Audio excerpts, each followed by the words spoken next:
Guys, the audio for my special Lefty Son is out. I've released it as an album. It is available on audio everywhere. iTunes, Spotify, you name it, it's out there. Go check it out and support my special on YouTube. Thank you. I'm very excited to announce that we have partnered with Spotify. It changes absolutely nothing for you. The added benefit, though, is that you now get video on Spotify. You're going to get the HoneyDew audio and video on Spotify. We're very excited to partner with Spotify. It changes absolutely nothing for you. You're not having to pay for anything or anything. Nothing's behind a paywall. None of that. You're just now able to get audio and video on Spotify. So go subscribe to the HoneyDew on Spotify today. The HoneyDew with Ryan Sickler.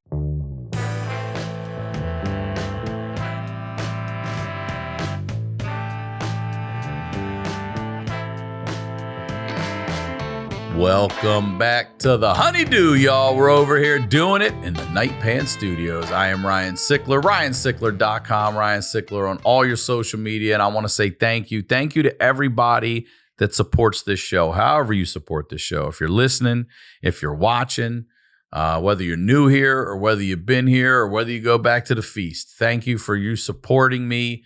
I love my job, and I probably just got demonetized for saying that right there, but I love my job and I love it because of you guys. And look, if you have to have more, I'm telling you, you have to check out the Patreon. It's called the HoneyDew with y'all, and it's this version with y'all, and y'all have the wildest stories anyone's ever heard. They don't stop hitting us. They don't stop coming. It's $5 a month. That's it. There's no tiers, none of that stuff. $5. You get the entire library, not just a month, everything, hundreds of episodes for $5 a month. All right. And if you're looking for a new podcast to listen to, go listen to my old podcast, The Crab Feast. That library, that podcast's been dead almost 5-6 years, and it's going to do over 1 million downloads. Feaster Nation is still strong. It's an audio podcast from back in the day, and it's got everyone you love in podcasting. Segura, Kreischer, Pajitsky, Bill Burr, everybody. They're all there with different stories. So go check it out. And come see me on tour. If I'm in your town, when you're around, come out, check me out. The Live and Alive tour. I'll be in La Jolla, California, October 20th through the 22nd. I'll be in Salt Lake City the 27th and 28th of October. Batavia, Illinois, November 10th and 11th. And then closing out the year, December 8th and 9th in San Francisco, California. That's it. That's the biz. You guys know what we're doing over here. I always say we highlight the lowlights, and I always say these are the stories behind the storytellers. And I'm very excited to have this guest on today. Ladies and gentlemen, please welcome Jason Mewes. Welcome to the HoneyDew. Yay, thank you. You clapped yourself in, bro. I know, right? Yeah. You look good in lavender, thank too, you. man. You Right. do. Thank You're you. a dad. You're looking good, bro. Look, I told you, I met you outside. I saw you. A huge fan. Stoked that you're doing this. But before we get into your story, please plug, promote everything and anything you would like. So Kevin Smith and I are doing a cruise, which I'm excited. I've never done a cruise before. I've never been on a cruise, that is. Me either. And I've been a little, I never gone because I've been a little worried about getting out there, but I think it'll be fun. It's going to be February 23rd to the 26th. I want to make sure I don't mess this up, of next year. And it will be from Miami to Nassau, Bahamas. So February 23rd to the 26th. And we're going to do our podcast, the one we don't do it anymore, but Kevin and I used to do Jay and Silent Bob Get Old. We're going to have podcast Hollywood Babylon, Fat Man Beyond, Edumacation. There's going to be stand-up comedy tournaments. There's gonna be live music. Soul Assam's gonna be there. Soul Assam, did Clerks soundtrack. So there's gonna be live music, some poker tournaments with everyone on board. Stand-up comedy. I'm excited. I think it'll be fun because I don't drink and I'm sober and stuff. And I can't imagine going on a cruise where everyone's partying and doing stuff. I'm not saying people won't be drinking a little bit, but I feel like there's gonna be so many things going on. I'll be able to keep busy and do fun things. And are you worried about that? No, Have you been in no. an environment like that since I mean, you're in a fucking crack house on the water, basically. Yeah. No, you know what I'm saying? Like, that's a drug den floating. Well, the good news is, though, I feel like, my main drug is either, let's say crack and heroin, opiates. And I feel like people don't really share that. It's not like they're on the boat smoking crack. Exactly. It's mainly weed. Take half mile. Yeah, exactly. Take half Never. Yeah. Again, I remember I used to be dope sick, and I'm like, I wish someone would share it with me. But I mean, constantly people are like, you want to smoke some weed? You want to drink?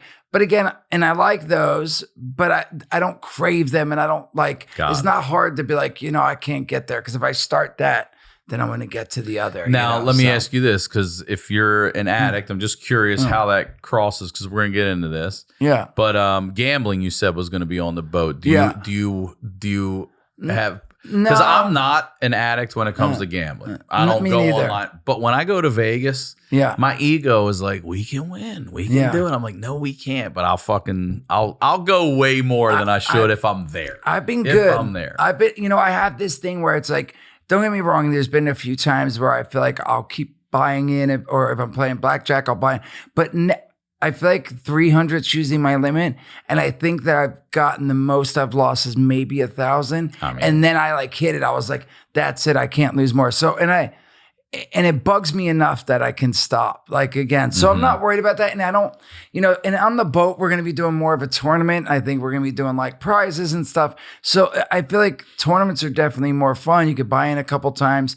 We're going to be, I'm trying to see if it's possible and get together a gaming tournament. So I've been, the one other thing I wanted to plug is my Twitch. Twitch.tv/J Mewes. So I've been streaming on Twitch for 3 years. I play games, I unbox things, and it's live. And anyway, Twitch.tv/J Mewes. But I'm hoping to try to get a gaming tournament on the boat. A bunch of people from my stream.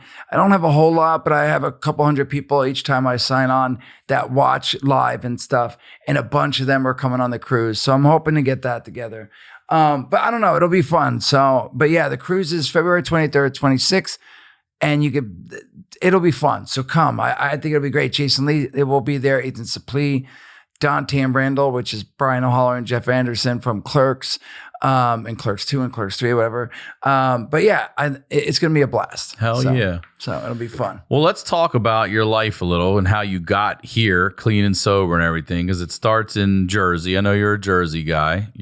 Are you 50 now too? 49. 49. You're about to be 50. You have an 8-year-old girl. Yep. And I don't know why I thought it was a 7-year-old, but you just said you have a 7-month-old when we were talking. Yeah. So you're about to be 50 and you have a kid that's under 1. A baby, yeah. Yeah, a baby. It's a baby. It's tough. And again, it's like, and it's funny because I feel like, it'll be easier. Everyone says it'll be easier, but I feel like there was such a gap. And I got so into it's like after the baby years and following them around, making sure they're not putting stuff in their mouth and all the crazy, scary things. I'm not saying there ain't things I worry about with my 8-year-old, as you know, but I feel like there's a routine. It's like I wake up, get her ready for school. She eats breakfast, brush her teeth, drop her off at school. I know I have. And then she has activities usually after. So I drop her off at almost 9 o'clock in the morning. And I know that I have till 3 or 4 to do whatever it is. But now it's now I got to rush home. Hey, babe, do you need help? She'll be like, yeah, I need to do this, this, and this. So you're going to watch the baby now. And, I'm going to take him for a walk. Sometimes he's fussy, he's teething. And it's, it's been interesting. And I'm a little worn out some days. It's funny because it's like the double-edged sword. I also do, Musing Stories, which is my stand-up. So I've been touring with my stand-up comedy. Okay. I just came back from Portland at the Helium Comedy Club. But I hate leaving the kids because I miss them. But then at the same time, I swear I slept 12 hours each day, man. It's like people goes with me. That's what I tell her. I go on the road. People are like, I'm like, I just go get sleep. Yes. I just sleep. I know. And I felt bad. I don't really, no offense. I mean, your city's cool, but I don't really give a fuck about your museum right now. I'm sleeping. You got to eat this food. You got to eat this. I don't. And then I feel bad because there's always people that I'm friends with from other towns. So they came to my show and I'm excited they're there. And I say hi to them for 10, 15 minutes. They're like, Mm-hmm. hey, you want to go do something? I'm like, look, I'm not being rude. I really want to spend time with you and hang out, but I got to go sleep, man. I'm going to bed. Yeah, especially because I've noticed too, is like I'll wake up and go out and do a couple things, maybe get some lunch. And then if I don't come home and nap, for some reason, like right before the show, I feel like all of a sudden 6 p.m. if my show's at 7:30, I'm like, I'm so tired.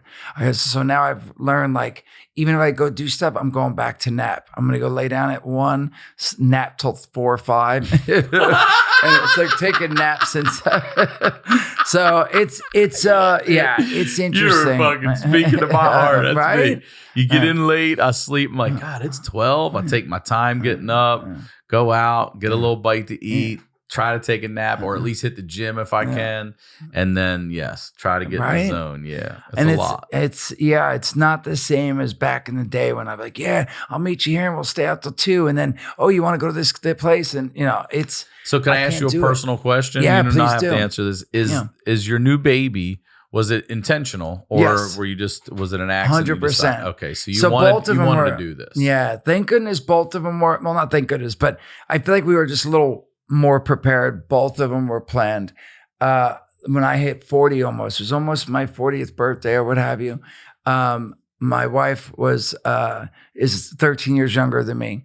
And she wasn't ready up till right around my 40th birthday. I'm like, listen, I'm 40 now. Like, if we're going to have a kid, can we have a kid and stuff? And she was like, oh. And then she's like, all right, I'm ready.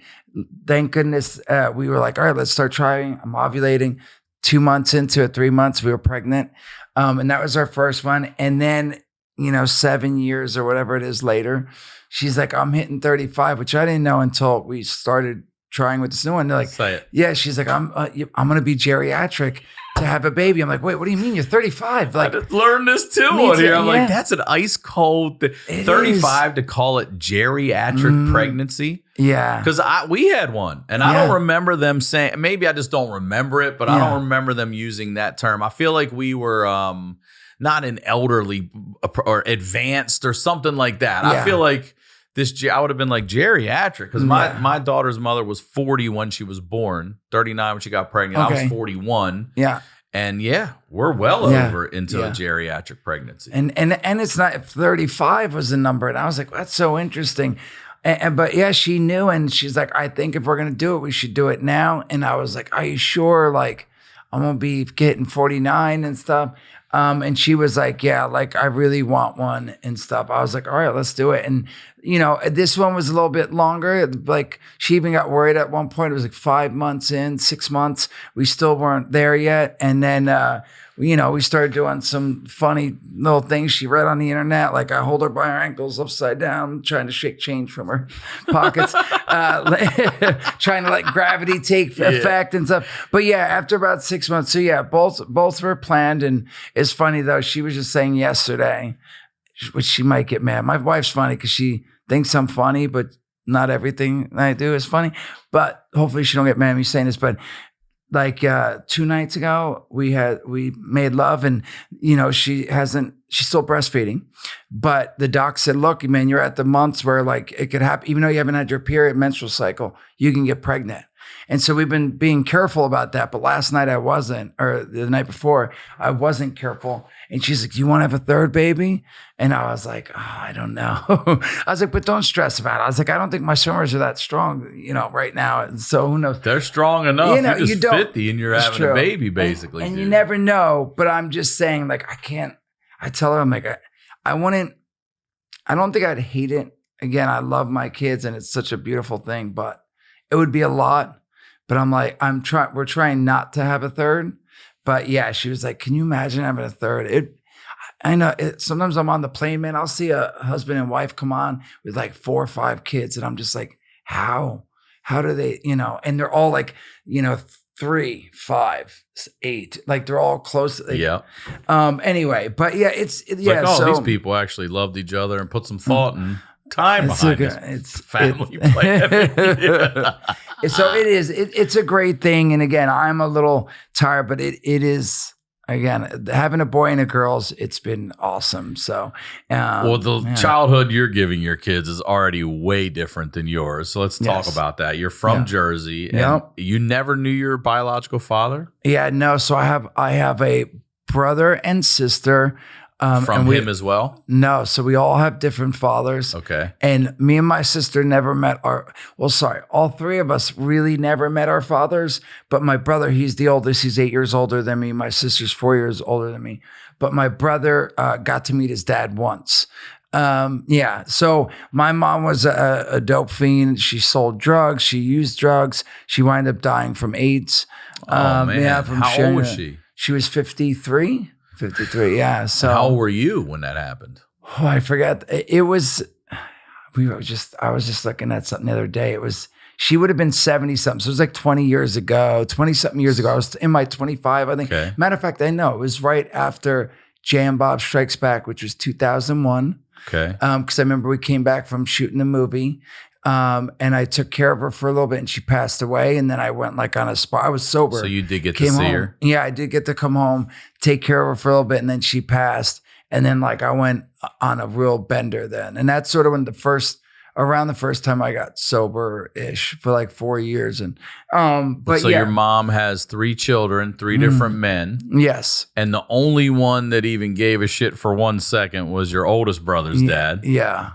But did you ever in your life, have you ever met your biologist? Do you even know who he is? I don't. And the bummer is Do you like, want to know? I would, well, I don't necessarily would want to know him, like spend time with him, but I'd love to see a picture of him. That's what my main thing is I'd love to see a picture because I'm so curious. Plus he has, and again, if my mom told me the truth, because again, I would ask questions every once in a while and I wasn't with her. I mean, so like she would get high and then she would get sober and I'd spend some time with her. Then she'd relapse and I'd go live with my grandma. And then she'd get better, so on and so forth. So when I was younger, I would start asking questions. And I remember she would tell me like, for a minute, I thought his last name was Stanka. But I don't think it was because we researched and did all this stuff. I don't believe so. But anyway, she had told me the reason they didn't stay together is because he was married and had 3 kids. So if she's telling the truth, I have 3 sisters out there as well. Okay, like 3. So he's supposedly cheating on his wife with your mom. Finds out so she's if that's pregnant. the case, then you've got 5 total siblings. Yeah. 3 from this, and then the brother and the sister that you share your mom with. Yeah, so that's another reason it would be awesome to be able to find him. Just to see what he looks like, but it would also be cool to find out if he really does. Well, sorry, if I really have half sisters. Have you done a 23andMe or any of that stuff? Yeah, I've done 23andMe. Not tying together? No, so I've done the 23andMe and I haven't found anything. Found some cousins, but always from my mom in that side. But someone was telling me recently that like you have to try. There's another one. I guess it's a little bit older. It's like the 23andMe. It's another company. Mm-hmm. But my buddy, one of my best friends growing up, he said the other day we call each other every year on our birthday. We've known each other since we were 5. So even though he lives in Texas, I don't see him. We call each other every year, and he has a family, and you lose touch. But we call each other every year. And last year when I called him on his birthday, he goes, "Yeah." I go, "What are you doing for your birthday?" He goes, "I'm going out with my sister." I'm like, "You have 2 brothers? What do you mean your sister?" He's like, "Oh my God, I must not have told you. I found a sister. When my dad and mom got divorced, he was with another woman and had a kid, and it's a girl, and I have a sister." So anyway, and he was telling me this site. He found her on this site. And he was just saying it's something like, what's it? I forgot what, ancestral.com. Oh yeah, ancestry.com. Yeah. And he said that one's a little bit more used because it was around longer. And he told me I should sign up for that because more people use that. And because I'm already on 23andMe, maybe I could find it. But anyway, yeah, so it would be interesting. You should also try to figure it out. Just honest to God, I say this all the time to all these people. Even if you don't ever want to speak to him, do you know if he's even alive? I don't. You have no idea. No. Health, genetics. Yeah. Because that's shit you're passing on to your kids too. And you know what I mean? 100%. It's a lot of that shit. Like any kind of diseases he might have had or any of that stuff. If you can find out, it's just a leg up on heart disease, diabetes, any cancer, any of agree. it, you know? I agree. Especially colon cancer, testicular cancer, prostate, all that shit. Well, it's funny because I remember when I started growing long hair, I was like, man, I hope I don't lose my hair. And that was one of the reasons I'm like, I wish I could see a picture, see if my dad still has his hair, but. So what is it like being, you're a child with no dad and your mom's a junkie, and I'm sure she's out there hustling to do what she's got to do to get her fix and to raise you. So what's that like? Like, what are some of her hustles? So it's so weird because I forget many things growing up, but one thing I remember, I swear, is like clear as day. We lived in Highlands, and I remember one night waking up in the middle of the night, coming out in the living room, and my mom had like 3 people in the living room, and there was all these tube TVs around our living room. And I'm like, "Whoa, what's going on?" She said, "Go back to bed, go back to bed." And then I of course, went in my room, but I was listening. They went to hotels and signed up in different names. And it was way back with the tube, not even flat screens that are white. The big ass one, exactly. And so they would sign in different names and rip the TVs off the wall to sell them. Dude. For real? They would steal the TVs from hotels and sell them? Yeah, it's crazy. And again, because it was a good hustle. And it's still that age where it was like, first it was like the big box TVs on the floor, like that looked like wooden cabinets. So again, there was still like, you get a nice TV, tube TV with the VCR inside, you could probably get a couple bucks. So there was that. She also used to make me drive around, pull up to mailboxes. Are you old enough to drive at the time? I'm a kid. I'm probably 11, 12 But you're years driving? old. No, my mom's driving. All right. So my mom's driving. She's making me You're the pull up, crummy. lean in, take people's mail. What do you like credit cards and shit like that? So she's fishing? She's that just was fishing. the big one. That birthday cards with cash in it. Tell me, 11-year-old I kid. didn't even think of that. I didn't even think of that back then. Yeah. And it was There's no digital fucking email cards. There was none of that. Apple What was Pay your or best nothing. day? What was your best day? Do you remember a day? I know she would even get, here's the horrible thing. She would even get people's like license plates, Imagine you're waiting for your new license plate. But we would go to the duck pond. There's a duck pond in our neighborhood. And we'd go, and she would sit there and go through the mail and just throw like, plates in the duck pond, or like there's a big garbage can. She would burn the paper in the mail. But I feel like for her it was credit cards, some cash. I remember one time getting like $100. She would get $100 from me, and if it was in throw me a couple bucks. I remember she bought my one Christmas present. It was a Christmas present that I really wanted a bike. I didn't have a bicycle. All my buddies had bikes. I really wanted this Sigma. I remember clear as day. And it had like the covered wheels, like that you couldn't see the spokes because there was discs. Yeah. And for Christmas, my mom got a credit card and like used the credit card to buy me this bike. And the only reason why I know, because I remember hearing my grandma talk to my aunt. Because when I wasn't living with my mom, I lived with my grandma for a while. Then my mom got better and I lived with her, and then so on and so on. So that, and then another thing that I'll never forget is my mom used to bring me and my sister to the grocery store, and she would steal cartons of cigarettes from the carton thing. That and meat. That's back before they locked them up. Yeah, yeah. And so she would come out, she would like go in the back and have me and my sister wearing big fluffy jackets. And she'd be like, stick this meat down your pants. Take this carton of, and she'd make my sister put like carton of cigarettes, in front of her pants and stuff. Weird shit like that. But those are the 3 main hustles that she like would involve us that I remember. It was, and again, it's one of those things when I was younger, it's like I hated doing it, but at the same time, it was this weird thing where it's like, it's like I didn't want to disappoint my mom because I didn't see her as much and wanted to spend time with her. I never wanted her to leave, But that's all you have. Yeah. I mean, really, you have no dad. Yeah. That's it. And again, I love my grandma, and she took care of me a bunch, but I really didn't want my mom to leave. So I'd do it. But the only time that ever annoyed me was because I'd be like, but I want to go play with my friends. I'm supposed to go, to the park with so-and-so. And what happened eventually, finally, I had my mom like go away before she came home and was sick. I was 12. I remember about to ride my bike to my buddy's house. She goes, come here. She goes, take this envelope. It's a gift card for my friend. And I knew the guy, I don't want to say his name, but it was my brother's friend. So I knew him. She goes, so-and-so is down at the park. give this to him, and he owes me money. So just get the money he owes me. But this is a And car. how old are you doing this, Aaron? 12 years old. Okay. So you bike riding down And there or whatever? I'm going to my buddies. I want to go. We're going somewhere and stuff. But he's waiting on me. No, go do this. So I'm like, all right. So I ride my bike down, give it to him. He gives me, he's like, oh, this is my cousin, Johnny, whatever. This is my cousin, Johnny. I was like, hey, what's up, man? And I was like, here it is. My mom says you owe me money, and he gives me money. So I ride the bike back, give her the money. 2 months later, my brother picks me up from my buddy's house again.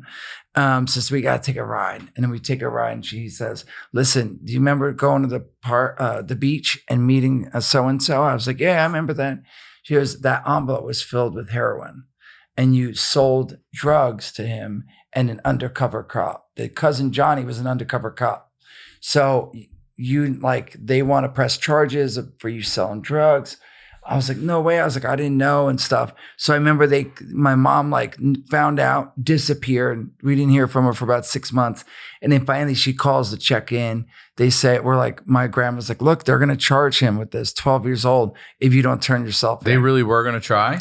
They said they were going to. They put it in the newspaper and everything. Damn. Which was a real bummer, But they can't put your name in there, though, because you're a minor, right? No, yeah. But everyone's, it's small They town. knew who the hell you mile were. long. But the guy you initially gave it to, not the cousin, was he also a cop, or was he working with the cops? He was working with the cops because Okay. he got busted. Got it. And he was even a really good friend of my older brother. Oh, really? So my mom knew him. I knew him. Again, another thing I never mentioned was my brother was never. So me and my sister were sort of dragged all over. My grandma, my aunt, my mom when she'd get better. But my brother's the oldest. My mom was 17 when she had him, and she went to jail right after she had him, a month later. So my aunt took him in and took care of him from a month old to 6 months old. And then when my mom got out, she knew she couldn't take care of him. So my aunt adopted him. So my brother was always around because he was with a family member, but he was raised by the same woman his whole life. So your mom's been addicted for a long time, Yeah, since her high school days or before then. If she's already using it she's getting arrested at 17. Yeah, she was getting in trouble. Damn. Then, so yeah. And what's your relationship like with her? I mean, when do you ever get a time where you're like, all right, here's 2 years I got to live with her, or was it always 6 month spurts or 3? You know what I mean? Did you ever have any consistency with her? Well, I did only after she got out of jail. That's a good question. And when I was younger, I don't know how long the stints were because I was you're a kid. It's blinks of an eye. I never thought of that. I definitely would maybe be. But you don't remember a time year where or two. 10th grade to 12th grade, mom was clean and we were good. Nothing like that. It was always chaotic. Yeah, because I remember 3rd grade, I remember we moved to this town and we were going to this different school. So I was with her for about a year. I would say at the most it was a year and a half, 2 years, and then back with grandma.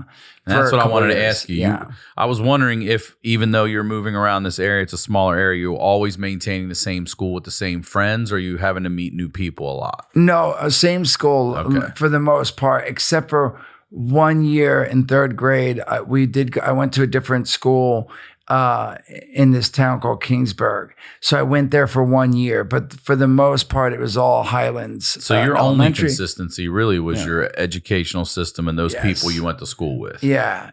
My friends and my grandma. Because again, I guess I spent most of my time with my grandma or my aunt. And then even at one point, this family that lived in Highlands as well. So, but yeah, so that was it growing up. Then I moved out at 17. And then when my mom got sick and got out of jail. What was she in jail for that time? So that was for when she turned herself in when I was 12. Okay, so she finally did it. So she came in. Sorry, I never finished that. So she came back, turned herself in, went to jail for selling. And for what, 5 years? So it wound up being... No, because if it happened, let's say I was 13. So about 5, I think it was 6 years. Okay. So I think she got 6 years for that. Damn. I think it was supposed to be prison. Yeah. Oh yeah, prison. And do you go visit her while she's in there? You do? It was horrible. What's that like? Sorry, it was horrible because I used to have to take a bus for an hour and a half. They'd pick me up at this. This is what you had to do to see your mom. Yeah. It was I think it was once a month, I think, that I remember. But I know we'd have to go. and wait in this parking lot. A bus would come. I'd ride like an hour and a half to see her, an hour and 15 minutes or whatever it was.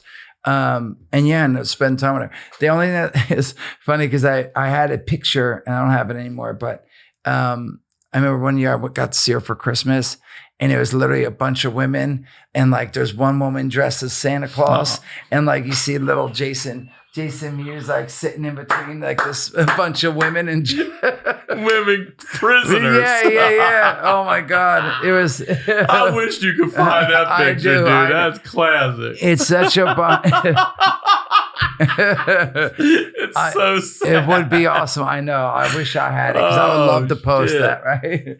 Guys, we got the dates for 2023 locked, maybe a couple more added. La Jolla, I'll be back October 20th through the 22nd.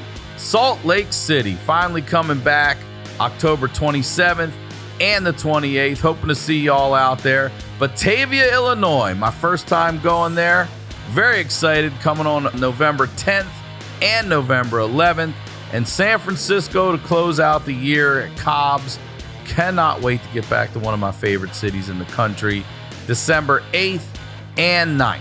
All tickets are available on my website at ryansickler.com. The bummer is so in 2001 when my mom got sick and I lived with her from. You said she died of AIDS? Yeah. From needles and stuff? Yeah, from sharing, yeah. And she got sick quick. She got out of jail. Again, it's all blur right now because I don't talk about it that much, honestly. But when she got out, I went and moved with her because she was getting sick. And then 4 years, me and my sister lived with her while she was getting sicker and sicker. And the bummer is then when she passed, I winded up going to California here because we were supposed to do the Jay and Bob press junket. And I was a mess. Kevin said when he pulled up to the house to pick me up to go to the airport. So on Jay and Bob, if you notice, I'm like a little fluffier in the face and stuff because I was drinking. Because when I first got sober, around that 99, I got sober for the movie to shoot the movie Jay and Bob. I was like, I can drink, as long as I'm not using drugs, I can drink and smoke weed and stuff. But eventually I wind up using. But I got fluffier because I was doing just so much drinking. It was all booze weight, all water weight. I weighed like 200 pounds.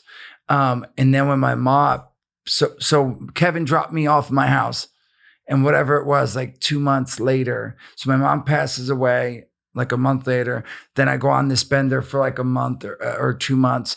And I lose in like 2 months, like 40 pounds from smoking crack, doing oxys, like heroin, all this stuff. So Kevin picks me up to go to the press junket, and I come outside, and he's like, "Yo, can you tell Jason I'm here to pick him up?" He didn't even recognize me. He wasn't even joking. No, because he said I was so bad looking. He thought I was just a friend that was like a cracky friend, like coming out to say Jason will be coming out in a minute. That's how bad I looked, he said. Like he didn't even recognize me till I got up to the car door, and I'm like, "What are you talking about, man?" Then he realized, and he started crying. He just started crying. So then we go to LA, we go to California, and I try to do the press junket, but I'm a mess because I'm like sick at first. Then I wind up getting drugs, and he's like, "You got to go to rehab." So I tell this story because then I go to rehab for 6 months or 3 months at this point, and I'm sending Kevin's sending my sister money to pay for the storage. She moves out and puts all my stuff in storage. My sister's a crackhead. It's dope fiend as well. She's using with her boyfriend, and she spends all the money, doesn't pay for my storage. So like I said, everything I had, all my pictures, everything I owned, like all these pictures growing up, things I got from my mom, is a bummer. Like got put in storage, got sold off like on, Storage Wars. Yeah, somebody out there's got your right? shit. Right? Yeah, they do. They got your They old might, shit. they They might. got that picture of you I in prison know. with the lady. They might. So let's rewind a little Yeah. bit. When and why do you start using? After watching your mom go through all this, you said you were pretty, militant about not using it. Yeah. When do you flip, and what happened? It's so weird. Yeah, because it's true. I remember even probably 14 years old, 15 years old. one of my buddy, like a kid from school, is like, yo, man, I got some cocaine. Let's do it. I was like, no way, man. I'm never doing that shit. So yes, I was super against it. I wouldn't even smoke. The cigarettes, my sister used to smoke. I was like, I hate cigarettes. I hate drugs. So do you know what if happens, your father was an addict as well? I don't. You don't I know even he was a biker. Well, again, if my mom's telling the truth, Right. he was a biker. That could have just had an affair and wasn't necessarily using. All right. Yeah, it stinks because it was like I was at the age where I was curious, but never was curious enough to be like, hey, no, I like want to know details. Like, what's his last name? Where is he from? Like, what? I didn't even know what state he was from or whatever. Someone at one point they were like, oh, I think he lives in Florida. And the bummer is even like no one of my mom's friends. We live in this small town. And my grandma didn't know. My aunt, they never saw him. They said my grandma said she thinks she saw him once, and she wasn't even sure if it was him. When I was born and came home from the hospital, some man came out of the house. And then my mom said, oh, that's Jay's dad. But she said she wasn't sure if my mom was just, saying whatever. So I didn't like drugs. So 21, so I meet this girl. It's such a weird story, sort of. But I meet this girl this kid I started hanging out with was 17, putting roofs on house. I'm a roofer. And I'm hanging out with this kid. He roofs with me. Excuse me. And he meets this girl. They start dating and we would go hang out. But like when you're younger, you start hanging out with a kid and like, it's almost like when you first start dating a girl, like your friends like, why aren't you hanging out? Like staying all the time with the girl. This kid, I hung out with him every day. I mean, I had other friends, but me and him did everything together. We worked together. After work, we'd go to do this, do that. So he started hanging out with this girl. So I would always tag along with them. And then they're like, hey, we're going to the arcade in Long Branch. We're going to go see my friend. So we go to the thing. We're playing video games. It's awesome. And his girlfriend brings out this girl. And I'm not kidding. She was like a 10. I'm like blown away how beautiful I feel this girl is to me. And I'm like, oh my God. And we hang out, the four of us, for like a half hour at the arcade. She's on lunch break. She worked there. And I'm like, this girl's amazing. Like, I'm like, got a big crush on her. So then my buddy's like, hey, a couple weeks later, we're going to go hang out and go to this. I hang out with him again. And, I'm trying to feel it out. I'm like, maybe I can hook up with her. Point is, I never thought I had a shot with her. A couple months later, her and I start fooling around. Then I find out, maybe it wasn't months, but I find out they're using drugs. I'm 21, 21st birthday. And so, I found out before they were using drugs. I stopped hanging out with them for about a month. I'm like, I don't want to be around that. You're using heroin and all. They're like, we're only snorted though. It's only a weekend thing. I'm like, I don't care. I don't want to be around that. And I was like, why? To my buddy. And he's like, I know. And so I didn't talk to them. But I realized like I sort of isolated myself from all my other buddies. My other buddy had a girlfriend. I didn't hang out with him much. So I'm like getting bored and I see the dude at work all the time anyway. So he's like, come on, just come out with us. I wind up hanging out with him again. Then I hook up with the girl. And then they're using only on the weekends, they're telling me. So we start hanging out, all the four of us all the time, doing stuff, going to movies, doing this. Every once in a while I see them like nodding and doing stuff, but I wasn't sure yet. Mm-hmm. Cut to 21st birthday. I'm like, yo, man, I'm 21. Let's go to a bar. We're going to go do this. I can finally go into this place and we can have fun. And they're like, man, we're really not doing, we all working all day.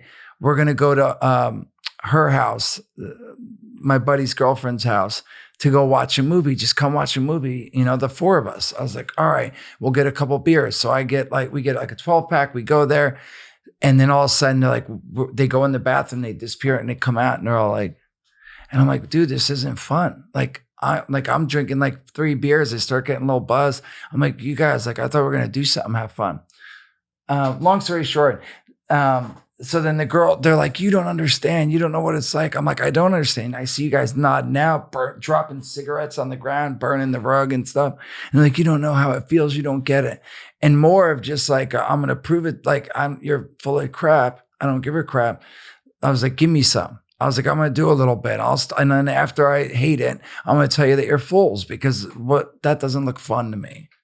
And then I did it. That's how it started. Yeah. Oh, because a girl. But it's that powerful, huh? Yeah. And then so I did it. Me and that girl laid together, dude. And again, I'm not glorifying it. It's horrible. But I'm saying for that one moment, like I felt like I didn't care about anything. Me and this girl, we were like in our own little bubble, laying there watching a movie, cuddling. What and it movie? gave me Do you this remember the movie? I don't. I was so focused on her, and I got sick. Even though I got sick, I still love that. Like, because I felt great, but then it's this weird throw up where it's not like when you're buzzing, you're like, it's like you're like, all of a sudden you're like, hold on, and then you're like, all right, I'm good now anyway. But yeah, it was great. And then I was like, all right, I understand. I get where you're coming from, guys. But I was like, I don't want to do it again. But then of course, a couple weekends later, they're going out. I do it again. And then next weekend, I do it again. It's only the weekends for months. So I didn't physically get hooked on it. But no time at all. It became 2 days, Saturday and Sunday, Friday, Saturday, Sunday, to, every day. All right, but it's never just heroin. It's just heroin. But yeah, I don't remember at that point. Maybe I tried a little coke with it or what have you. But I remember at one point I was like, all right, but I'm never going to use needles. I'm only going to snort it. Never, ever. And it was probably a couple of years before I did the needle. But that scared the shit out of you. It is. But I still didn't think I'd do it. But I remember when you're sick, you're so desperate. You really are. Like the physical feeling and mental, like it is like the worst. I feel. I'm sure. But anyway, so I just remember we only had enough money. So now it's years later. I'm with a different girl, and me and this girl had like literally $20. We had enough for each to have our own bag because it's $10 for a bag. But I needed 2 just to feel normal. It wasn't even going to get high. I just walk around normal. And I'm like, I'm not going to be normal. Like, we're going to do this. So it's going to be a waste. And my buddy's like, yeah, but remember, if you shoot it, it doesn't go through your body. It goes straight to the vein, and you need a lot less than what you do if you snort it. And I'm like, no way, I can't do it. And like, listen. And then of course, the girl, that neighbor came over, and I didn't know this, but she's like, I'm a nurse. She started using, I'm a nurse. I have a brand new bag. Never opened. Clean needles. With clean needles, so that it's in a sealed bag, and then the needles are in the little covered too, and everything's covered 3 times over. They're definitely safe and clean. I was like, all right. But I was like, I can't do it myself. And she's like, well, I'm a nurse. I can do it. And then she did it. And then you don't want to ever go back the other way. It's like a whole nother feeling, whole nother thing. And that was it, man. I just went like, I went on a tear. Yeah. Then I just got worse and worse. And I remember trying to hide it from Kevin and everybody, and yeah, man, did I see a story or something about did he see track marks on you or something like that? Or something happened where he got really upset? Yeah. I mean, yeah. Or you stole from him? I stole from him. Yeah. Yeah. I stole. How'd you do that? So I stole money. He had his wallet on the counter, and he had a couple 20s. And I remember taking $20 from him. Did he catch you? No, he didn't catch me in the moment, but he just knew. He knew I had taken it. Like, he knew how much he had. I was sitting by his wallet. Later on, he didn't have that much money because he didn't have like hundreds. He had like 3 20s, and I took 1. So then all of a sudden he's like, I know I had $60. Now I have 40. And he's like, because I told him, because I feel like what happened, I feel like he might have known before that, before I stole from him. See, I don't know because I know his big thing is I told him, I said, I think because I was talking about how like I would never steal. I'm like, as long as I never steal and never do anything, shady, then I'm not that bad of a drug addict. You know what I mean? But I'm trying to remember when he first realized. I mean, there's been a few situations with Kevin where when I relapsed, he found out one time because he picked me up. We went to go to Vegas he had a meeting, and he left me I was like, I don't want to go out to dinner, but I had been clean for a little bit. And can I stand? If I stand up, it'll mess up the thing, huh? So I'm like, I don't want to go to dinner and stuff, but I stayed in and used, and I got so messed up. He said when he came in, and I don't remember this, but he said when he came in that I was standing up in the middle of the hotel living room going like this. Sleeping, standing up. I see this all the time. Yeah, it's crazy how you stay up. Yeah, but then he said all of a sudden I got up too, and I was like, shadow box. Yeah. And he said, he was like, Jay, what are you doing? And he said he threw a pillow at me and it startled me. But he's like, he knew right then. He's like, you're using again. Like, so that was so that was after I relapsed. But yeah, it's been crazy. I mean, the good thing is like, he's been, again, I really do feel like I owe a big part of me getting sober and staying on the right track was because of him, because it's like, he was always there, like to, the first time we went was, he threw me in rehab. I don't even remember where it was, but, and it might've been, it's so weird. I can't remember right now when the first time he realized I was using. Because but the first time. But it was definitely before that time you walked out of the house and he said, hey, can you tell Jason I'm here to get him? Yeah, no. Because again, I had gotten sober. It was because the Dogma, because it wasn't Dogma, it was Chasing Amy. Yeah, because I started, Mallrats I wasn't using. It was after Mallrats. Mallrats is 95. So real quick, I wanted to ask you this. Did your mom ever get to see one of your movies? Did my mom get to see one of my movies? Yeah. With Mallrats? She would have seen Mallrats, yeah, she would have saw Mallrats. So she got to see Mallrats. She got to see Clerks. And I feel like Chasing Amy as well. But yeah, she knew what I was doing and stuff. She was proud of me. She was excited. And what she was really excited about, one of the sweetest things someone did one time is when I didn't live out there, I still lived in New Jersey out here. I mean, I lived in New Jersey. When I'd come out to do things, I wind up meeting Pauly Shore. My mom's a huge fan of Pauly. Yeah. And I tell him, and he winds up calling her and saying hello to her, and it made her day. And then even after that, when I was like, hey man, thanks, that was so nice and sweet. I get back home, he winds up calling me and he goes, give me your address. And he winds up sending my mom a bunch of stuff, like signed stuff, yeah, he's a good DVDs. Dude. We've had him on the show. He's great. Oh, it was so sweet. Like it was, again, because at this point she's like really sick and like anything, it really made her day. It was for me, it was such a like sweet thing for him to take time and do that. Like, he didn't have to. So, but yeah, so she got to see some movies and stuff. And at your lowest, describe a day. What is a day like for you? Where are you living? What are you doing for hustle, money? Like what is at your lowest? What is it like? So I feel like one of my lowest points when I went to get sober the first time. So it's a weird thing. I had 4 years sober and almost 5. Because again, I've had months sober here and there over the years from when I started. But I'll tell the story. So I'm using, I get better, and then I start using again, relapsing, and I wind up meeting this girl, and we start using real bad. And we're living. She has an apartment. At this point, she has an apartment. She's doing okay. She has a job and stuff. And I move out to Huntington Beach, and I'm living with her in her apartment. But we start using a bunch. And she's using more and more because she had used when I met her.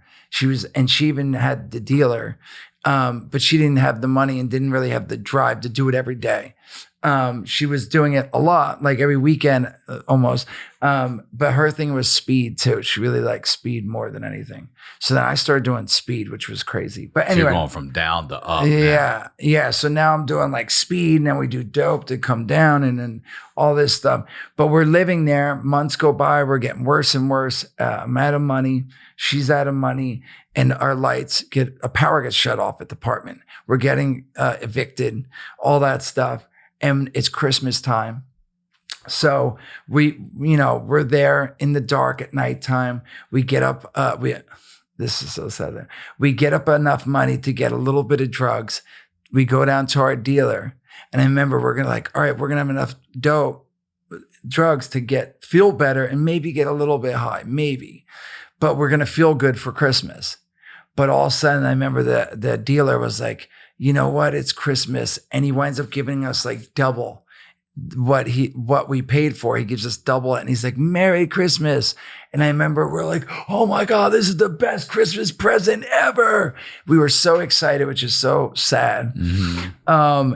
And we get home, we're in the apartment, we're shooting up and stuff. And we have no lights. So we have candles on the edge of the couch. and the bathroom's upstairs. And I'm just too lazy to grab one of the candles and try to hold it up the stairs and put it somewhere. So like we would hang out and like nod out and stuff on the couch. And then I would go in the kitchen and pee in a bucket. No, I swear. So I'm peeing in the bucket. Also, like this point, we're like just a mess. So we like use a syringe and throw it on the ground. So like the living room has like syringes on the ground. There's a bucket of pee, 2 candles burning, me and her. And all of a sudden we're like, wake up.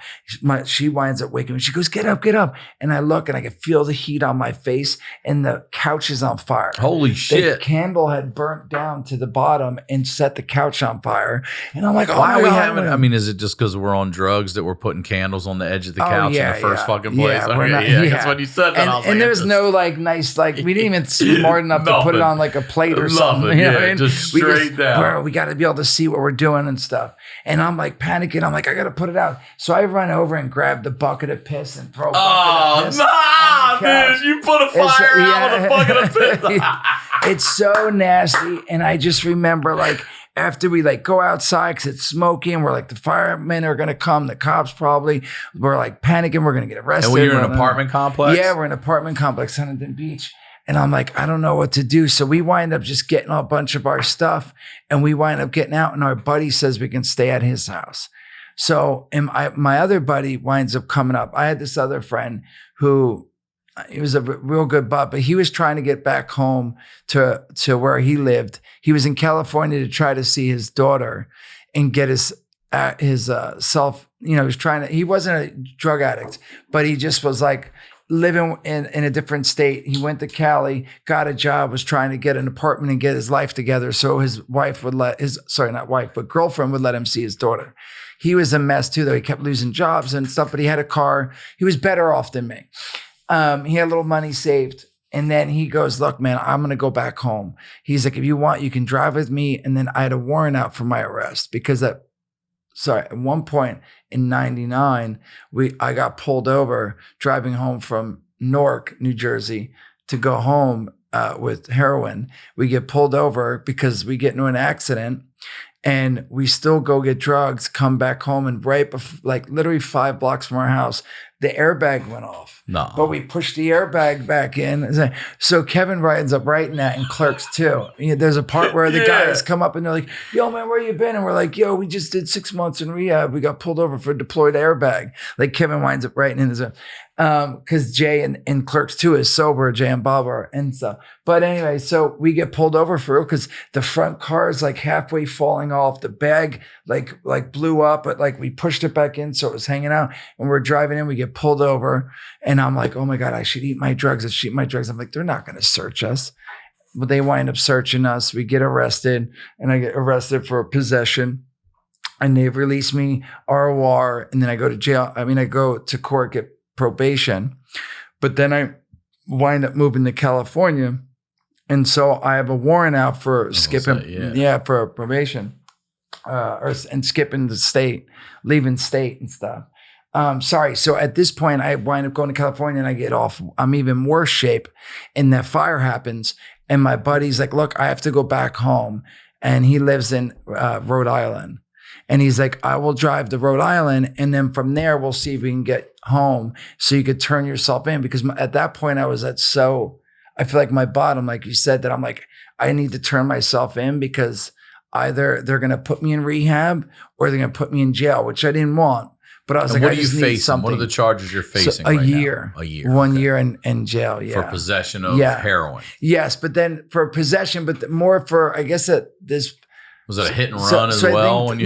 No, because we actually stopped and talked, but so the year was, so I had 4 years for the drugs, but then they gave me a 4 years probation, but they were going to give me a year in jail for messing up my probation, I believe. Oh, for something like that. Yeah. So I knew that it was going to be about a year if I go to jail, or I'm hoping I'll get put in rehab.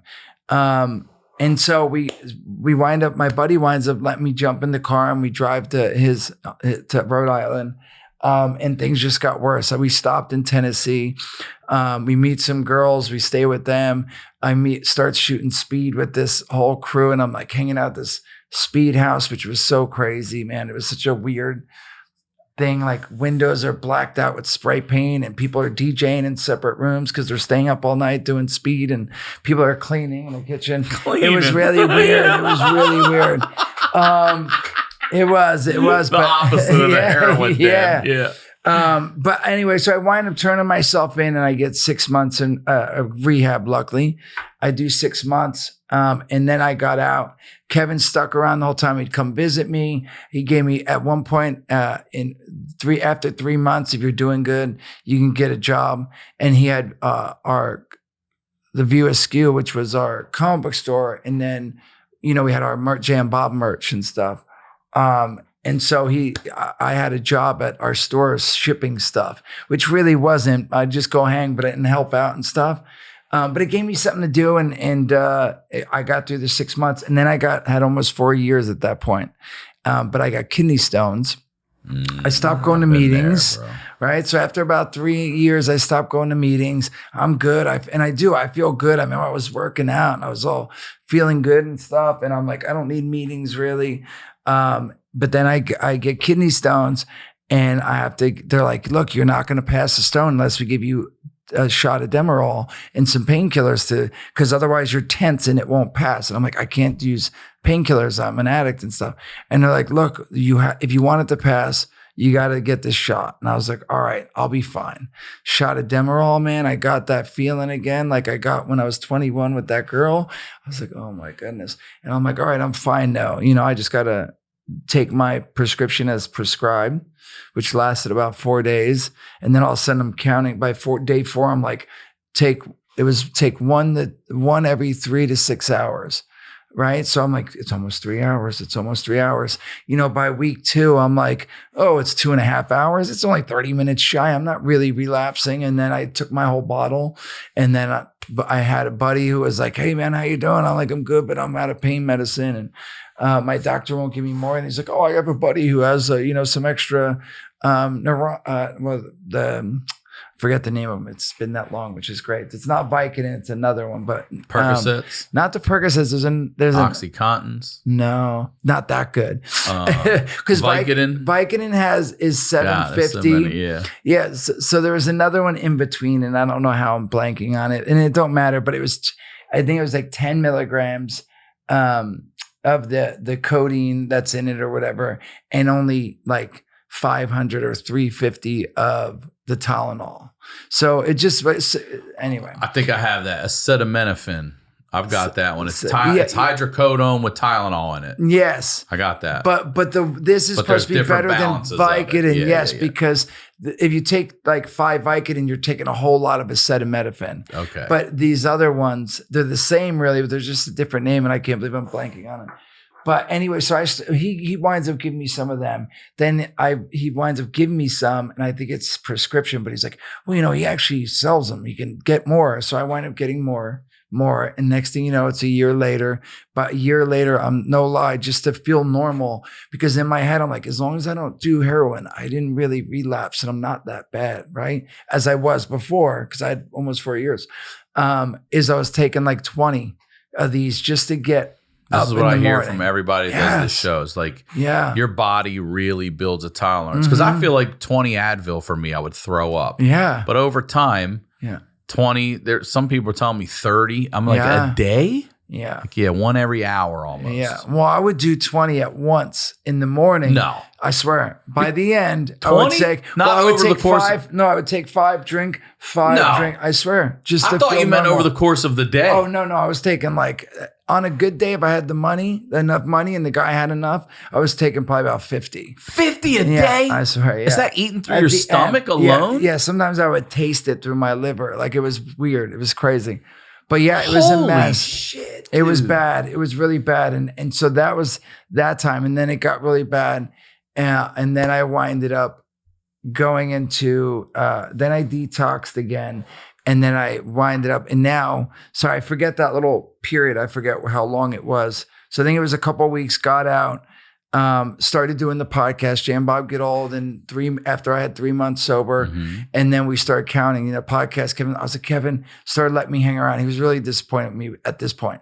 He's like, I'm not gonna start hanging out and doing things till like I could see that you're gonna like, why do you think you relapse? And I explained to him, I felt like because I stopped going to meetings, I stopped being accountable to people, I stopped talking to people and sharing what like, but when I got the painkillers, I was like, man, I'm really liking this and I don't know what to do. I'm like scared, but I didn't. I just started dating the wife I have now. We had been together at that point, probably about 1.5, 2 years. That's timing's all messed up for me. But anyway, I like I said, if we got a new apartment, me and her were out in Playa del Rey. So all my friends were in there, Hollywood. So no one wanted to come visit every once in a while. So my point is, it was me and her every day, just hanging out. She would go do her thing, come home, me and her. So I didn't really, and I told him that. I was like, I feel like I should have shared. I should have talked to her about it even, but I was scared to tell her. And I didn't share with anyone like, hey, I finished my prescription. I'm loving the way I feel. I want more, or anything. So he's like, well, if we do a podcast, I want you to share. Like, I want you to be accountable. He's like, if you share, tell everyone how you're feeling every day, tell some stories, tell this, then, you can be accountable. Therapy, yeah. Yeah. And it was great because, it got to a point where I was like, hey, I have a year sober, and we'd have, 800 people at a live show, and they'd be like, yeah. And I would literally we'd be like, we have a show and tomorrow too. And I'd go to sleep that night, like have a dream that I relapsed, and I'd have to get on stage and be like, sorry, everyone, I have 1 day sober, and it frightened me though. It helped. It helped sharing with everybody, everything.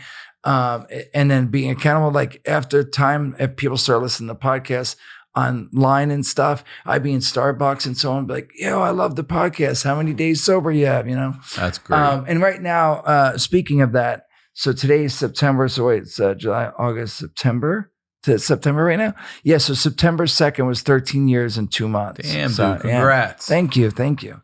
So yeah, it's been, we stopped the podcast a while ago, but it was a big help. It really was. Again, the podcast thing, podcast is awesome. And we do it.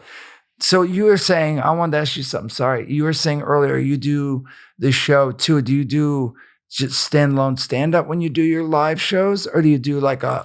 No, I do stand up when I do my live shows. Cool. Yeah, if you come see me on tour, it's stand up. But I started asking people because something happened to me at the beginning of the year where I went for surgery, and then they let me lay so long I clotted and almost died. And they were like, "Look, you should make calls. It's touch and go for you." And so I started asking people if anybody in the audience. My first stop, Fort Wayne, Indiana. Has anybody in here ever been given that? Notification, and right away some lady's like, I actually died. And I was like, you died and came back? And it's like, yep. And then boom, every city I've been to, every city. I was just in Tulsa. There were 3 people that died in Tulsa, 2 of them in Springfield. There were 2 in Tampa. There was 1 here in Burbank. It's wild to know how many people have been officially declared dead, called, and then been brought back. And they at least one person in every weekend so far. So it's turned into a bit of a 5-minute talking to the crowd if they got it, but it's just stand up. Yeah. That's crazy. Every city. Dude, listen, every city. And I want to say, what a hell of a story you have. I've been a fan for a long time, bro. This is your college for me and everything else. And I want to thank you so much for coming on here. Thank you. And sharing your story. I'm proud of you. 13 years, hell yeah. I mean, a new dad. You got a baby, bro. Good luck to your knees. Good luck to those knees and your back. Yeah. Last thing I want to ask you, I always ask everyone's first time here, especially after what we've talked about, advice you would give to 16-year-old Jason. I would say, because I always think at first I would say don't do drugs. But again, I feel like there is so much, it's part of what, at this point, so many things have happened and stuff. But honestly, I would say, and it might be not a great answer, but smoking. Smoking for me was so hard to stop, even more than drugs or anything. Really? Smoking cigarettes was harder than heroin? Because that's what you always hear. Like, it's harder than heroin. No, it really. True. And I don't want to say harder in the sense because believe me, I wouldn't say I would feel the same way of how I would feel if I was sick, but I'm saying if I quit heroin and quit cigarettes, I'm sorry, the cigarettes was so hard because you can do it in public, you can do it so accessible, and it's legal. The habit, you can go get it. The habit of it all, like what I'm saying, like, and again, it might be a cop out, but I feel like I struggle with it because it's caused fights with my wife and all that. Again, I haven't been smoking now for months. But it took so long. Even after when I had my daughter, I was like, I have a kid now. I'm not going to smoke. And, I didn't smoke for like a day and a half. And then I snuck a cigarette. And, it just took so much. And again, I don't know. I just feel like it's aged me a little bit more than it would if normally my teeth, like, it's probably one of my biggest things. I'm sure there's another answer if I had more time to think of. If someone sat me down and said, let's think about this. But I do feel like it's a big thing that really sticks to me is the smoking, and over time, how hard it is. It's for me, how hard it was. So, well, thank you so much for coming on. Thank Again, you. one more time, promote the cruise, everything, please. Cruise is 2024, February 23rd to the 26th. We're going from Miami to Nassau, Bahamas. It's the Jay and Silent Bob Cruise Askew. We're going to have a bunch of people on there doing podcasts, live music, some tournaments for poker and some other things. Jason Lee will be there, Ethan Splee, me, Kevin Smith. AJ Wilkerson for stand-up comedy, a bunch of stand-up comedians, a bunch of activities to do. Come check that out. Twitch.tv/J Mewes. I stream every day. Sometimes it's only an hour because I got the kids. Sometimes it's 3 hours. I unbox things. I play video games and stuff like that. But I also do my stand-up J Mewes and His Amusing Stories. I don't have any dates set right now, but check it out. J Mewes and His Amusing Stories. And I have my own website too, J Mewes. And all my socials, J Mewes, Jay, not Jason. JayMewes is my Instagram and Twitter and website and all that good stuff. So check it out. Well, thank you, brother. And as always, RyanSickler.com, Ryan Sickler on all your social media. Come see me on tour. Get your tickets at RyanSickler.com. We'll talk to y'all next week.